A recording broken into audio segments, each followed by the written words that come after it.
نحمده ونصلي ونسلم على رسوله الكريم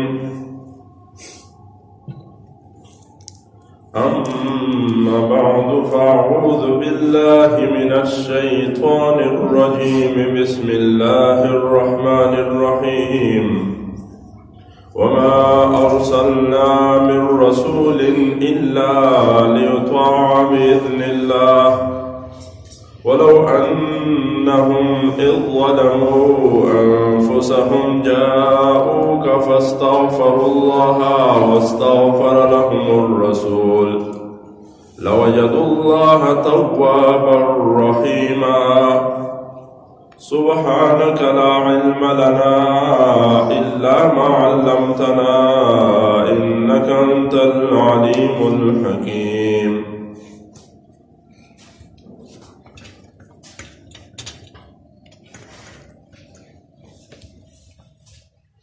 سورہ نساء آیات نمبر 64 میں یہ آج ہمارا دوسرا درس ہے۔ چونکہ آیات کریمہ دو حصوں پر مشتمل تھی تو حصہ اول میں جو ضروری تشریح اور تفصیل تھا وہ آپ کے سامنے بیان ہو چکا ہے۔ آیات کریمہ کے دوسرے حصے سے کچھ باتیں عرض کروں گا۔ پہلے حصے میں بیان ہوا تھا اس چیز کا کہ اللہ نے انبیاء بھیجے، اور یہ اس لیے بھیجے کہ انبیاء کرام کی اطاعت کی جائے۔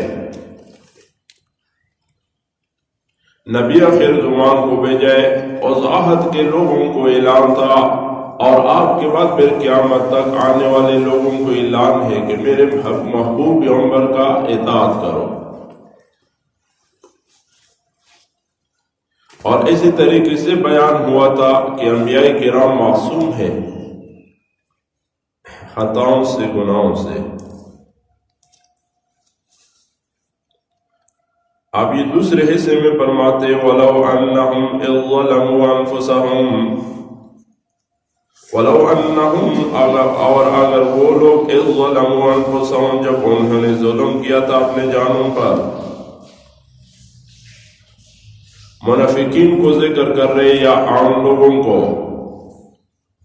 کہ اگر امت میں سے کسی امتی سے ظلم سرزد ہو جاتی گناہ کی صورت میں، جاؤگا، آ جاتے آپ کے پاس اے پیغمبر کریم، فاستغفر اللہ، پھر معافی مانگتے اللہ سے، واستغفر لهم الرسول، اور بخشش مانگتا ان کے لیے رسول صلی اللہ علیہ وسلم بھی، لوجدوا اللہ توابا رحیما، لوجدوا اللہ، تو وہ ضرور پاتے اللہ کو، توابا رحیما، توبہ قبول کرنے والا، رحم کرنے والا۔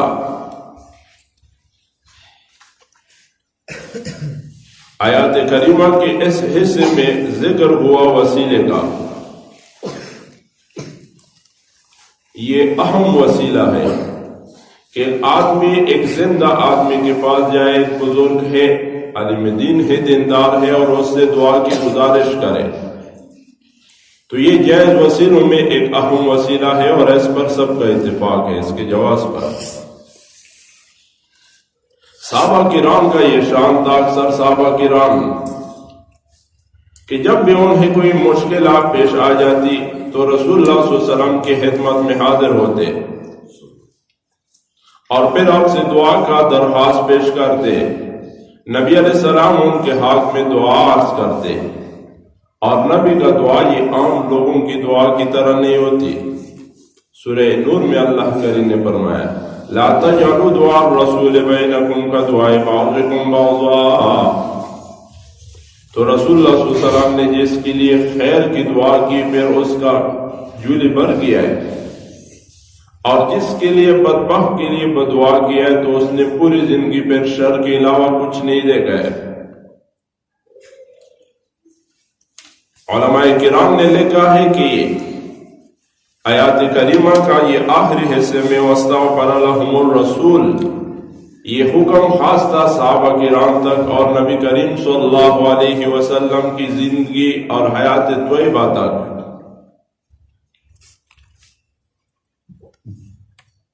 اگر بعض مفسرین نے واقعات ذکر کیے ہیں، جیسا کہ ابن کثیر اور قرطبی نے بلا سند یہ واقعہ ذکر کیا ہے کہ وہ ایک دیہاتی آیا تھا نبی علیہ السلام کی قبر مبارکہ کے پاس اور اس آیات کو تلاوت فرمایا تھا، دعائیں مانگی تھی۔ پھر عالم نے خواب دیکھی، لمبا واقعہ ہے، لیکن جرح اور تعدیل والوں نے رد کیا ہے کہ یہ سندن ثابت نہیں ہے۔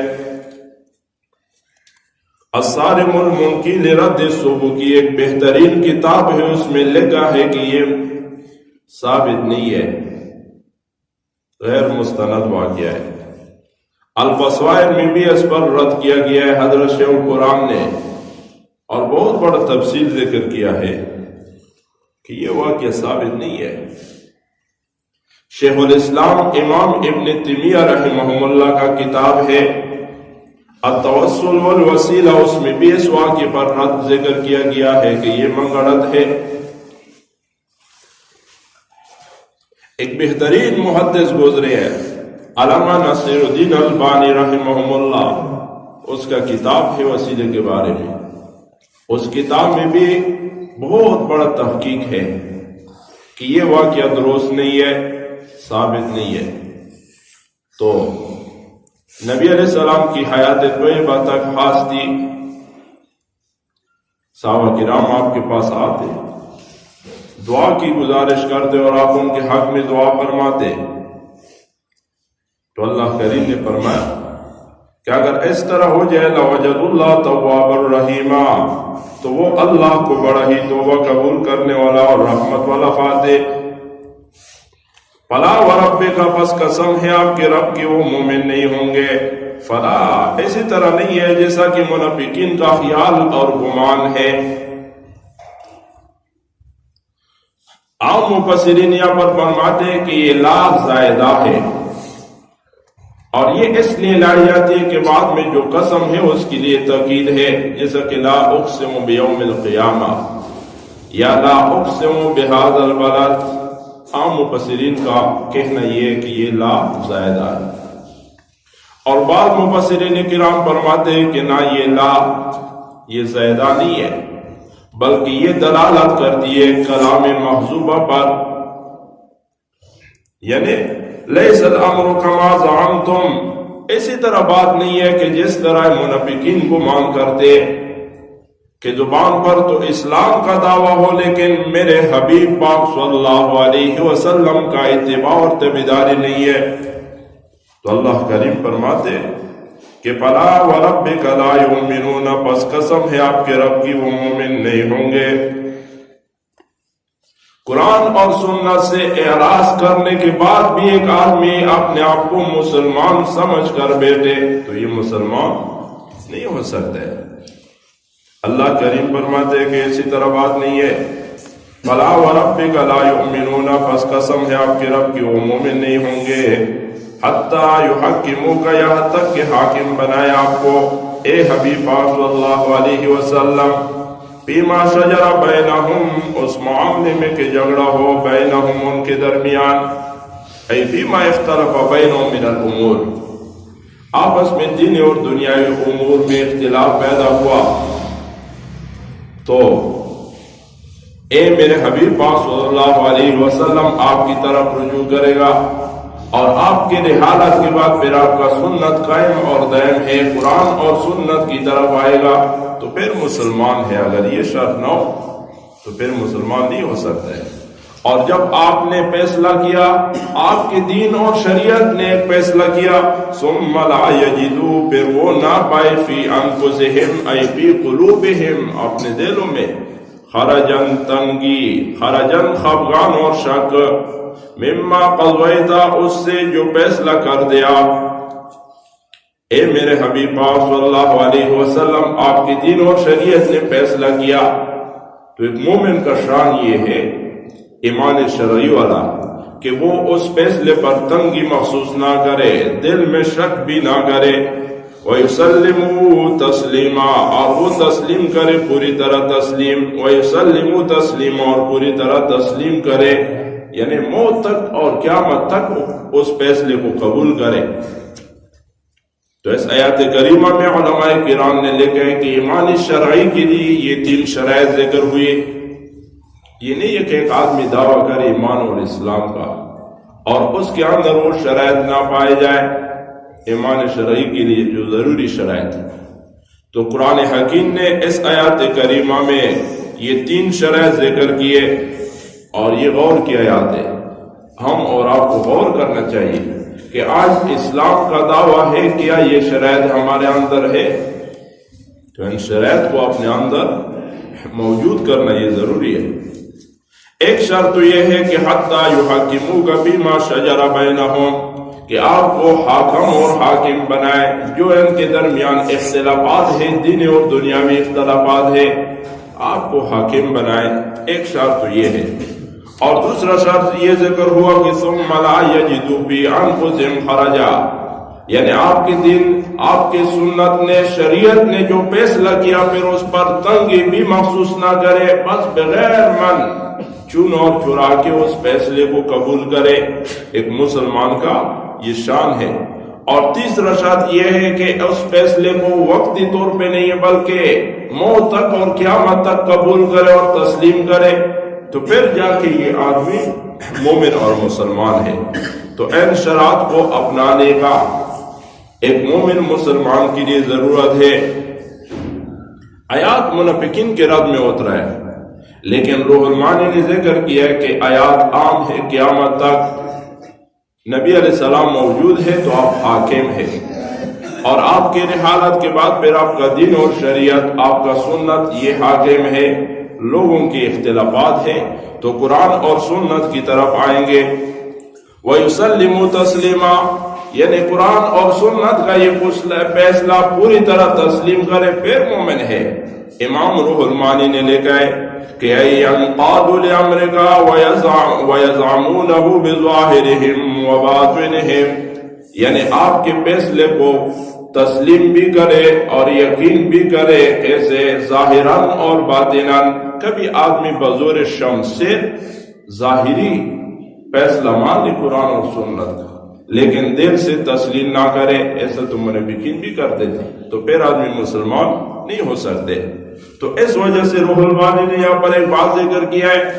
حضرت جابر صادق رحمہم اللہ سے یہ بات منقول ہے، وہ فرماتے ہیں لو ان قوما عبدوا اللہ تعالی، کہ اگر ایک قوم اللہ رب العالمین کا عبادت اور بندگی کرتا رہے، وَأَقَامُوا الصَّلَاةَ، نماز ادا کرے، وَآتَوُا الزَّكَاةَ، اور زکوٰۃ بھی دے، وَصَامُوا رمضان، اور رمضان المبارک کا روزے رکھے، وَحَجُّوا الْبَيْتَ، اور بیت اللہ شریف کا حج بھی کرے، ثُمَّ قَالُوا لِشَيْءٍ صَنَعَهُ رسول اللہ صلی اللہ علیہ وسلم اللہ صنع خلاف ما صنع، کہ پھر ایک کام رسول اللہ صلی اللہ علیہ وسلم نے کیا ہے اور اس کے بارے میں یوں کہے کہ ایسا تو نہیں ہونا چاہیے تھا۔ وَوَجَدُوا فِي أَنفُسِهِمْ خَرَجًا، یا دین اور شریعت کے کسی فیصلے پر اپنے دل میں تنگی محسوس کرے، تو ان عبادتوں کے ہوتے ہوئے حضرت جابر صادق فرماتے ہیں لَكَانُوا مُشْرِكِينَ ثُمَّ تَلَا هَذِهِ الْآيَةَ، کہ یہ قوم مشرک ہے، اور پھر اس آیات کریمہ کو تلاوت فرمایا فَلَا وَرَبِّكَ لَا يُؤْمِنُونَ، پھر قسم ہے تمہارے رب کی یہ لوگ اس وقت تک مومن نہیں ہو سکتے حَتَّى يُحَكِّمُوكَ، جب تک اپنے تمام جھگڑوں میں فِيمَا شَجَرَ بَيْنَهُمْ، جب تک اپنے تمام جھگڑوں میں آپ صلی اللہ علیہ وسلم کو حاکم اور حاکم نہ بنائے۔ فِيمَا شَجَرَ بَيْنَهُمْ أي فِيمَا اختلف بَيْنَهُمْ مِنَ الْأُمُورِ، تمام امور پہ دینی اور دنیاوی جھگڑے ہیں، اس میں دین اور شریعت کے فیصلے کو قبول کرے تو پھر یہ آدمی مومن ہے۔ ثم لا يجدوا في انفسهم خرجا، پھر اپنے دلوں میں تنگی بھی محسوس نہ کرے۔ خرجا روح المانی نے مجاہد سے نقل کیا ہے شک کم، دین اور شریعت کے فیصلے پر شک نہ کرے، اور بعض نے یہاں پر ذکر کیا ہے کہ خرجن اے ضیقن، تنگی دل میں محسوس نہ کرے، دین اور شریعت کے فیصلے کو قبول کرے۔ اس آیات کریمہ کی تفسیر میں حدیث مفسرین نے ذکر کیا ہے، بخاری، مسلم، ابو داؤد کا حدیث ہے، نسائی نے بھی ذکر کیا ہے، لیکن علماء نے لکھا ہے کہ یہ جو واقعہ پیش آیا تھا وہ اجتہادی خطا تھی اس صحابی کی۔ کبھی ایک آدمی خطوان ایک بات زبان سے نکالے، اس کا ایک اعتقاد نہیں ہے تو اس پر گنہگار ہو جاتا ہے، اسلام سے خارج نہیں ہوتا۔ تو یہ حدیث ذکر کیا ہے عروہ ابن زبیر اپنے والد حضرت زبیر ابن العوام سے نقل کرتے، حضرت زبیر رضی اللہ تعالیٰ عنہ نبی کریم صلی اللہ علیہ وسلم کے خالزاد بھائی اور جلیل القدر صحابی تھے 10 مبشرہ میں، اور اسی طرح اس خاندان سے اس کا تعلق ہے۔ مورخین نے لکھا ہے کہ اس خاندان کے 7 پشتوں تک کوئی آدمی اپنے بستر پر نہیں مرا ہے، بلکہ سب اللہ کے راستے میں جہاد فی سبیل اللہ میں شہید ہوتے رہے۔ تو حضرت زبیر رضی اللہ تعالی عنہ کے ساتھ ایک انصاری صحابی کا تنازع پیش آیا باغ کو سیراب کرنے کے بارے میں۔ تو چونکہ حضرت زبیر کا زمین پہلے نمبر پر تھا اور اس کے بعد پھر اس انصاری کا زمین تھی، اور روایت میں آیا ہے کہ شرعاً جس کا زمین پہلے نمبر پر ہو وہ اپنے باغ کو، کھیت کو سیراب کرے، اور یہاں تک اس کو حق ہے کہ اتنا پانی لگائے کہ گھٹنوں تک پانی ہو، بس پھر اس کے بعد اس کا حق ختم ہوا۔ اور پھر اس کے بعد جو دوسرے نمبر پر ہو وہ اسی طرح پانی لگائے۔ لیکن حضرت زبیر رضی اللہ تعالیٰ عنہ کے ساتھ اس صحابی نے لڑائی شروع کیا کہ پہلے میں لگاؤں گا۔ نبی علیہ السلام نے ان کے درمیان صلح کیا اور اس کو کہا کہ حضرت زبیر کو پانی لگانے دو، ابھی تو اس نے لگایا ہے، پہلے نمبر پر آتا ہے۔ تو اس پر اس کو غصہ چڑھا اس صحابی کو، اور فرمایا کہ یہ تو آپ کا خالزاد ہے اس لیے آپ نے طرفداری کیا۔ یہ اس کی اجتہادی غلطی تھی، خطوان یہ بات اس کی زبان سے نکلی۔